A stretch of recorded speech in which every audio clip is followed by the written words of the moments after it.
The number most people quote when they ask about indie game costs lands somewhere between $10,000 and $100,000. That range is technically accurate and practically useless because the actual answer depends almost entirely on one variable that most budget discussions treat as a footnote: how long the game takes to make and what the people making it could have been doing with that time instead. Here is the structure of how indie development costs actually break down, because the categories matter as much as the totals. Labor is the largest line item in almost every indie project, and for solo developers, it is also the most invisible. A single developer working for 2 years on a game is not spending nothing on labor. They are spending 2 years of their life at whatever market rate their skills would have commanded elsewhere. For a developer with industry experience, that opportunity cost is real money even when no invoice exists. For a team of 3 people working for 2 years at below market wages, the actual labor cost at industry rates can clear $300,000 to $500,000 before a single external vendor is involved. This is why every story about making a game for almost nothing requires context. It means the developer absorbed the cost personally rather than paying it to someone else. Engine licensing is where the cost structure got complicated in ways that changed permanently in 2023. Unity, which powers a significant portion of the indie market, announced a runtime fee in September of 2023 that would have charged developers per install above certain thresholds. The backlash was severe enough that Unity scrambled to walk it back, before ultimately killing the runtime fee entirely. The episode demonstrated clearly that engine licensing terms are not permanent agreements. Unreal Engine charges a 5% royalty on revenue above $1 million in lifetime earnings. Godot is free and open source with no royalty structure.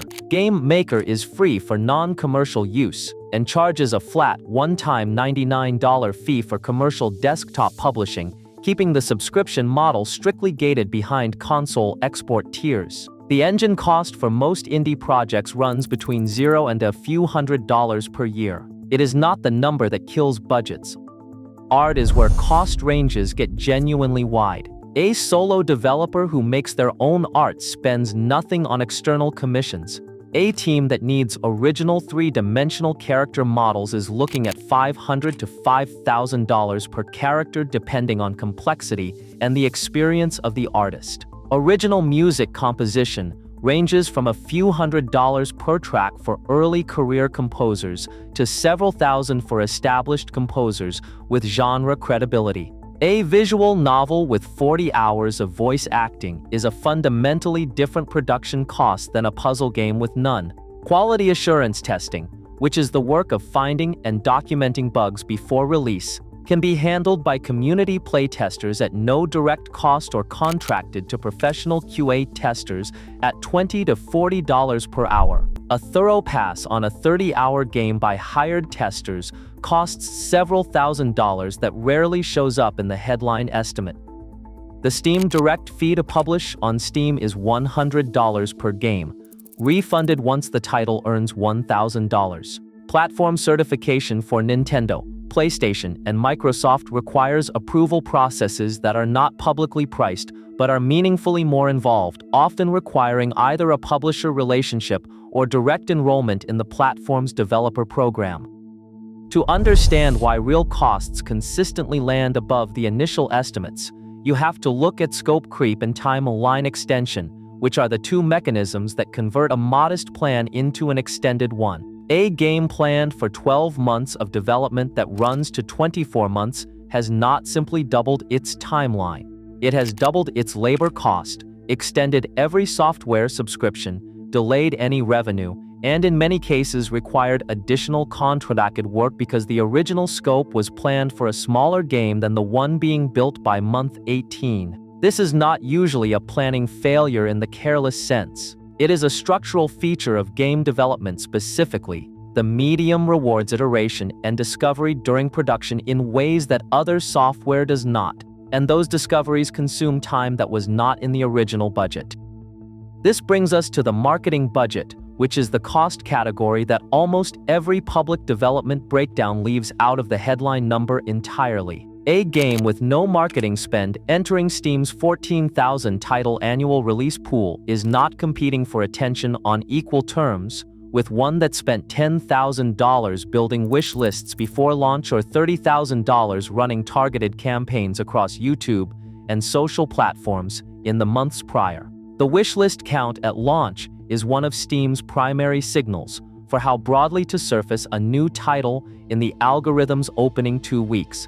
Building that count costs money, time, or both. A realistic marketing budget for a mid-tier indie release runs between $10,000 and $50,000, not including the developer's own time spent on press outreach, community management, and festival preparation for events like Steam Next Fest. Localization is the other cost that surfaces late and surprises teams that were not planning for it. Japanese, Korean, and simplified Chinese localizations open a game to one of the largest purchasing segments on Steam. Professional translation runs between 15 and 25 cents per word for standard dialogue, and a game with substantial written content can require a localization budget of $5,000 to $20,000 per language before factoring in any quality review.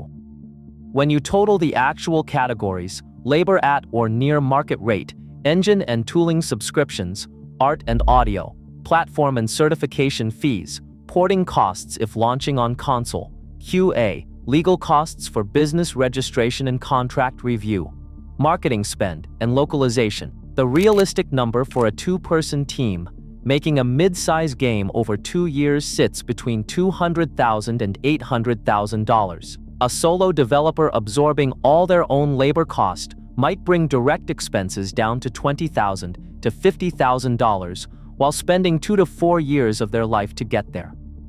The games that launched on very small direct budgets and generated significant revenue are real. Concerned Ape developed Stardew Valley alone over 4 years, covering every system, all the art and the music himself, and the game has earned several $100 million since release. That outcome is also an outlier of a magnitude that no realistic financial plan should treat as a baseline. The question worth asking before starting is not how cheap the game can be made. It is how long the development can be funded honestly, including the marketing phase that follows it, and whether the revenue realistically achievable at the scale the team can build will cover what was spent to get there.